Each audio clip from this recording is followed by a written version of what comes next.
سب سے بڑا فرض وہ نماز ہے۔ آج ہم دیکھیں مسلمانوں کی زندگی سے نماز 80% سے بلکہ 90% سے بھی زیادہ سے مسلمانوں کی زندگی سے نماز نکل گئی۔ نماز نہیں، زکوٰۃ نہیں، روزہ نہیں۔ جب بنیادی چیزیں مسلمانوں کی زندگی سے نکل گئی تو خالی گوشت کھانے سے آدمی مسلمان نہیں ہوتا، صرف اپنے کو مسلمان کہنے سے آدمی مسلمان نہیں ہوتا، وہ تو پھر نام کا مسلمان ہے۔ جیسے ایک شیر لکڑی کا اگر بنا دیا جائے تو دیکھنے میں صورت اس کی شیر کی ہے، حقیقت میں شیر نہیں ہے۔ اس شیر سے کوئی نہیں ڈر سکتا، اس سے کوئی بچہ بھی نہیں ڈرے گا، بلکہ بچہ بھی اس کو اوپر چڑھ کے بیٹھ جائے گا۔ لیکن اگر کوئی شیر حقیقت میں شیر ہو تو پھر بڑے سے بڑا سورما، بڑے سے بڑا بہادر بھی اس کے دیکھ کے حالت خراب ہو جائے گی شیر کی سے، اور پناہ لینے پر مجبور ہو جائے گا۔ تو ایک چیز ظاہر ہوتی ہے، صورت ہوتی ہے، اور ایک حقیقت ہوتی ہے۔ آج مسلمانوں کے پاس صرف صورت ہے، خالی اپنے مسلمان کہتے ہیں، زبانی ہے، صرف زبان سے مسلمان ہے لیکن عمل سے مسلمان نہیں ہے۔ ایمان صرف زبان کے اوپر ہے، ایمان تو ایسی چیز ہے جو آدمی کے سر سے لے کے پاؤں تک، دین ایسی چیز ہے جو آدمی کے اوپر سے نیچے تک ہر طرف سے ایمان اور دین ظاہر ہوتا ہے۔ ایک مسلمان ہو تو ہر طرف سے مسلمان ہونا اس کا ظاہر ہو، اس کی بول چال سے، اس کی نظروں سے، اس کی آنکھوں سے، اس کی کان سے، اس کے ہاتھوں سے، اس کے پاؤں سے، اس کی کاروبار سے۔ آج دیندار اگر ہے، بہت زیادہ دیندار سمجھے جاتے ہیں تو وہ لوگ جو مسجد میں آتے ہیں، نماز پڑھتے ہیں، شکل صورت مسلمانوں کی سی ہے، لیکن دین صرف اسی حد تک محدود نہیں ہے۔ دین ہمارا پوری زندگی کے ہر حصے کو پھیلا ہوا ہے۔ کاروبار کے اندر ہم جھوٹ اور سچ بول رہے ہیں، اس کا بھی دین سے تعلق ہے۔ ہم دوسرے کو دھوکہ دے رہے مسلمان ہو کر اور پھر ہم مسلمان ہو، ایسا نہیں ہو سکتا۔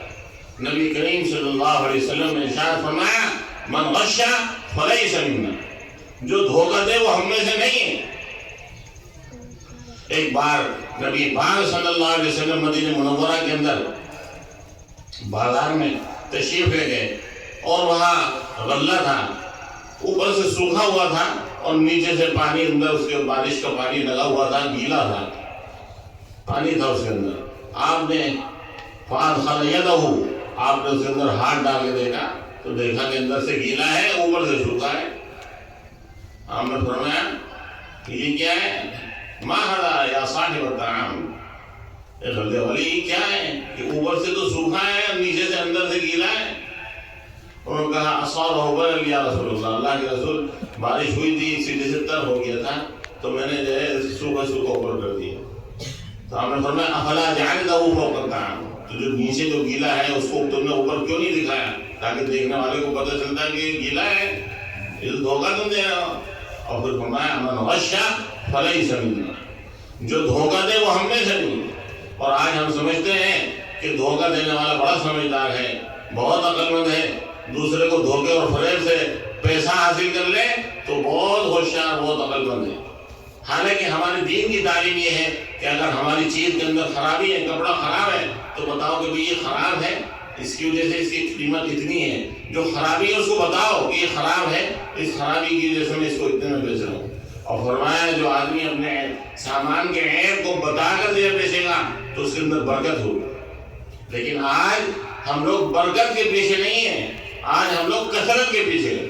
اگر ہمارے پاس 10,000 ہیں تو ہم چاہتے ہیں کہ 10,000 کی جگہ 20,000 ہو جائے، اگر ہمارے 20,000 آمدنی ہے تو ہم چاہتے ہیں کہ 40,000 ہو جائے۔ حالانکہ کثرت سے کچھ نہیں ہوتا، یہ تو حویث ہے۔ آدمی کے پاس اگر ایک وادی ہو جائے سونے کی تو چاہے گا کہ 2 ہو جائے، ایک دکان ہے تو 2 ہو جائے، 2 ہے تو 4 ہو جائے، وہ تو کبھی حویث ختم ہی نہیں ہوتی۔ بلکہ اصل چیز جو ہے برکت ہے۔ برکت کا مطلب یہ ہے کہ جتنا بھی اللہ تعالیٰ نے دیا ہے اس میں اس کے سارے کام پورے ہو جائیں، اس کی ساری ضرورتیں پوری ہو جائیں۔ ایک آدمی کے پاس 20,000 روپے ہیں، اس کی آمدنی 20,000 روپے ہے اور اسی میں اس کا گھر کا خرچہ چل جاتا ہے، ساری اس کی ضرورتیں پوری ہو جاتی ہیں، کسی کا مقبوض نہیں رہتا اور سب کام راحت اور آرام سے ہو جاتے ہیں، تو یہ اس سے اچھا ہے جو 50,000 کماتا ہے لیکن مقروض رہتا ہے اور اس کے خرچے اس سے زیادہ رہتے ہیں اور ادھر سے ادھر سے غلط طریقوں سے وہ مال بڑھانے کے چکر میں رہتا ہے، وہ کثرت کے تو پیچھے ہے لیکن وہ برکت سے محروم ہے۔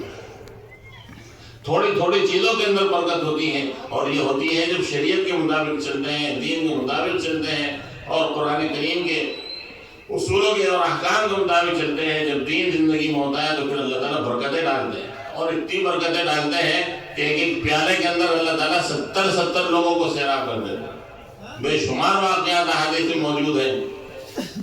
نبی پاک صلی اللہ علیہ وسلم کے پاس جو آپ کا جو مکتب تھا، آپ کا جو مدرسہ تھا، جس میں قرآن و حدیث وہ حاصل کرتے تھے، صفہ مسجد نبوی کے قریب ہی وہ جو چبوترا تھا، وہ لوگ تھے جو صرف قرآن اور حدیث اور دین اور سنت کو سیکھنے کے لیے اپنے گھر بار کو چھوڑے ہوئے تھے، اور وہی پڑے ہوئے تھے۔ بس جو کچھ مل جاتا تھا کھا لیتے تھے، اور بس ہر وقت دین کے اور علم کے سیکھنے میں لگے رہتے تھے۔ یہ نبی کریم صلی اللہ علیہ وسلم